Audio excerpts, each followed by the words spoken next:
안녕하세요. EPDTV의 EPD 이문봉입니다.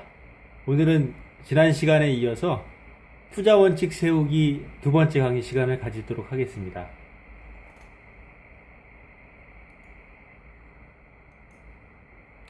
오늘 두 번째 강의는 큰 제목으로는 조급증을 버리자. 조급한 마음은 대부분 매수에서 제대로 된 매수 시점을 확인하지 않고 진입하는 데에서 문제가 발생을 합니다. 통상적으로 매도의 경우는 성급하게 팔았다고 결코 문제가 되지는 않습니다. 상승장에서는 그래도 수익이 난 셈이고 하락장에서는 손실폭을 줄인 셈이 되니까요. 매수가 유효한 구간은 상승장이거나 추세 전환이 확인된 상태에서 매수에 들어가야 합니다. 명백한 하락 추세에서 충분히 하락 후에 매수를 하게 되면은 바닥일 확률은 반반이나 성공할 확률이 매우 낮게 됩니다. 그렇기 때문에 하락 추세에서는 아예 매수 자체를 하지 않는 것을 건의드립니다. 추세 전환이 확인될 때 진입하여도 충분히 수익을 기대할 수 있으니까요. 기다려야 합니다. 주식 격언 중에서 이러한 조급증을 통제할 수 있는 그런 이야기로서 격언으로서 사고 팔고 나서 쉬어라. 쉬는 것도 투자다. 이런 말이 있습니다.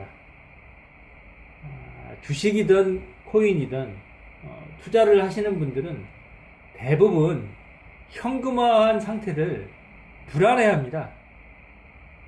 왜냐하면 현금을 보유하고 있다 그러면은 투자가 지속이 되지 않았다고 생각을 해서 이루어지지 않았다고 해서 수익을 기대할 수 없다는 그런 착각을 하기 때문이죠.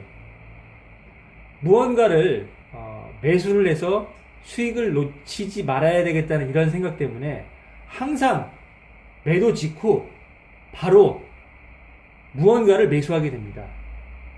물론 시장 상황을 확인하고 괜찮은 종목인지 종목에 악재가 없는지 충분한 검증이 있고 난 뒤에는 괜찮습니다만 대부분의 투자자들이 예전에 본 적이 있는 코인인데 근데 많이 내렸네 하고 덜커덕 매수에 들어가 버립니다.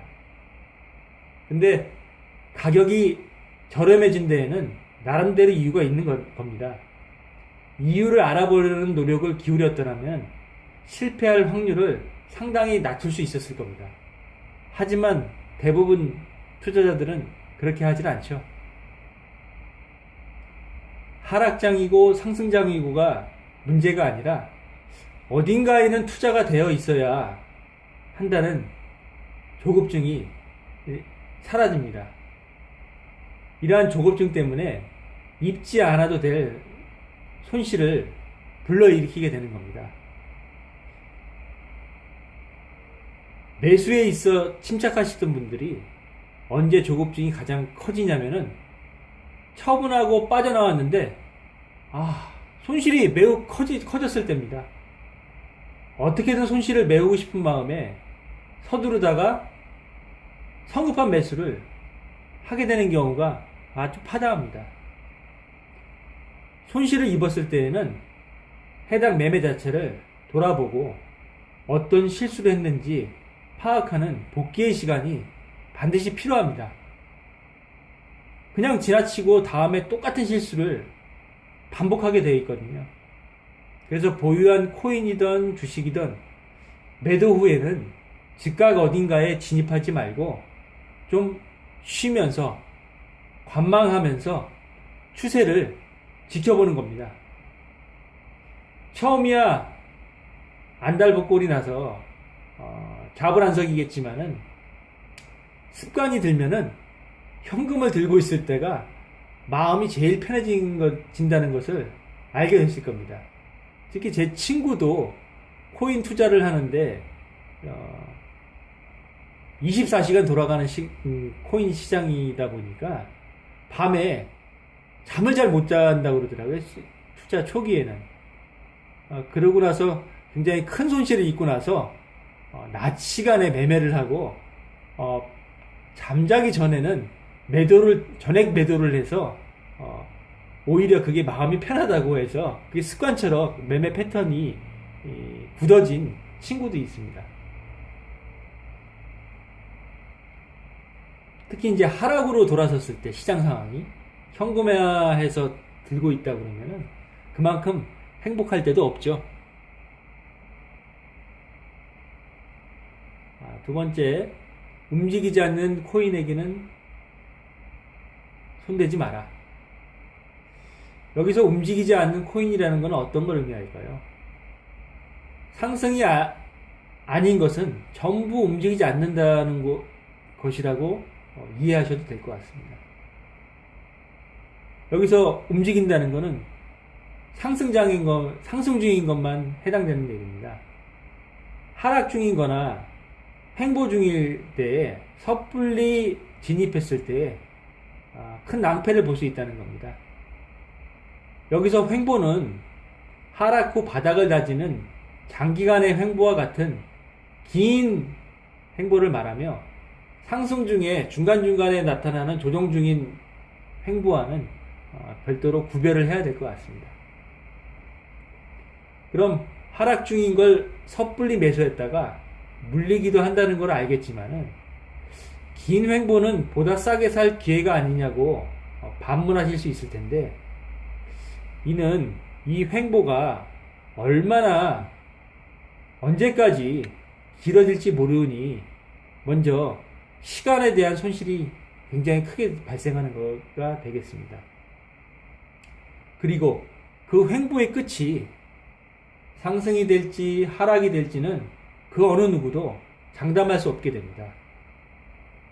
또 하나, 긴 횡보의 마무리에는 가끔 가격이 훅 하고 떨어질 때가 있습니다. 금방 되돌려지기도 하지만 거기서 손실을 입어가며 버티느니 상승 전환한 후에 진입해도 늦지 않다는 얘기입니다.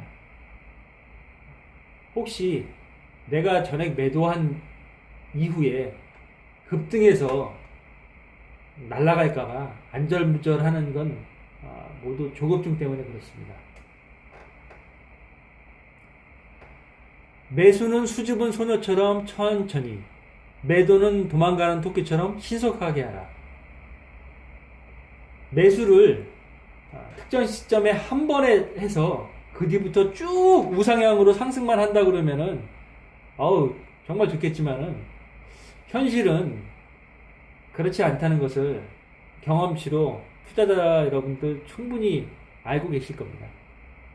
좀 더 저가에 매수한 이후에 좀 더 저가의 매수 기회가 아주 많았다는 것을 매수 이후에 알게 됩니다.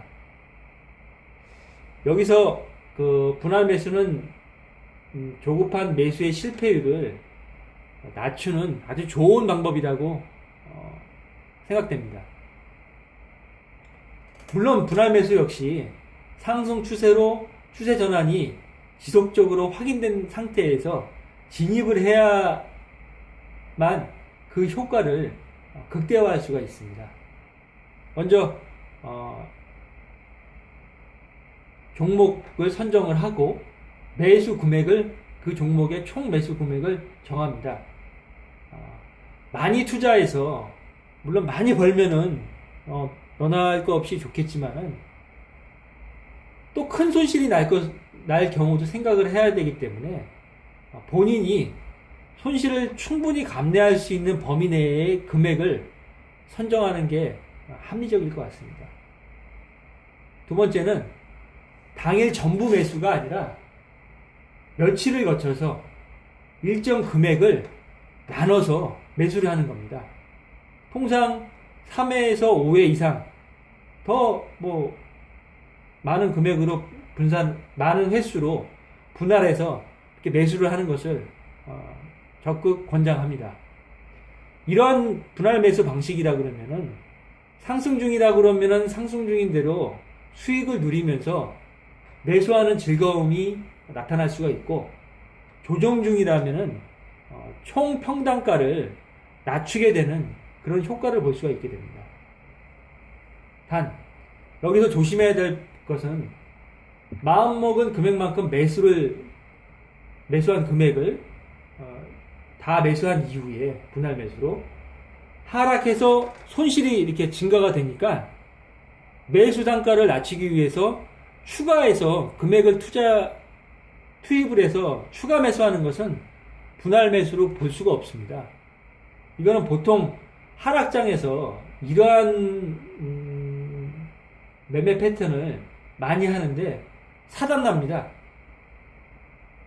사려오고 정한 매수 금액을 초과해서 매수하는 방식은 자칫 더 큰 손실로 이어질 수 있기 때문이죠.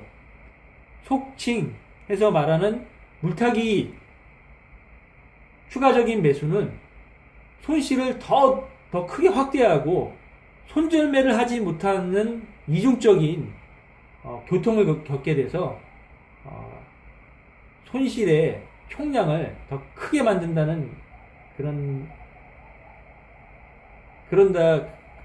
그렇게 볼 수 있죠. 매도를 신속히 하라는 이야기는 망설이지 말고 팔고 나오라는 그런 의미라고 받아들이시면 될 것 같습니다. 하락 추세가 명확할 때는 기술적 분석에 의한 차트를 잘 보지 못한다 하더라도 그림이 아주 안 좋다는 걸 느끼게 될 겁니다. 왜? 어떻게든 우하향으로 진행되는 모습이 보이니까요. 앞서 제가 1강에서 언급했지만은 현실적으로 매도가 정말 쉽지가 않습니다.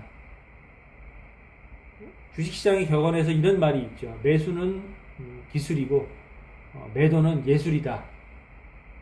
그렇기 때문에 더욱 정말 이거는 이제 가기 어렵겠다고 투자자 여러분이 판단이 선다 그러면은 과감히 팔고 나오라는 의미입니다.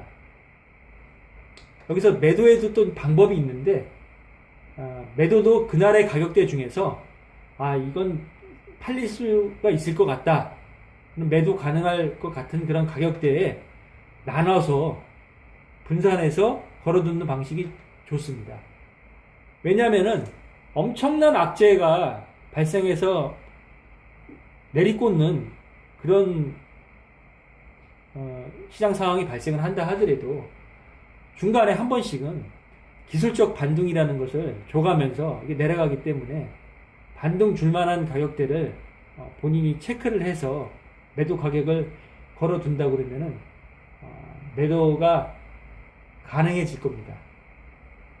오늘은 투자 원칙 세우기 두 번째 강의를 마치도록 하겠습니다. 감사합니다.